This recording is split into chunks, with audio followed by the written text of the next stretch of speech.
ketika paslon 02 dituding melakukan praktek money politik, justru menurut kami tidak salah Pak.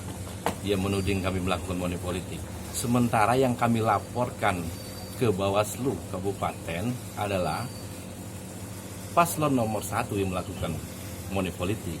Itu laporan kami ada di Bawaslu Kabupaten Pali ya.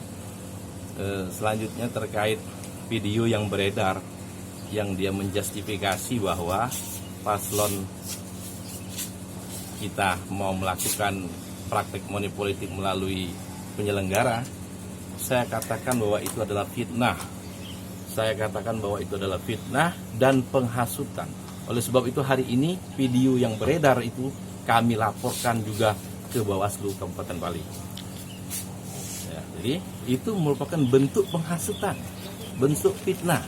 Ya, sekali lagi kami lakukan laporan itu bahwa kami telah difitnah, bahwa kami telah dihasut melalui video yang beredar saat ini seakan-akan menjustifikasi bahwa masyarakat menuding kami melakukan hal yang negatif seperti itu.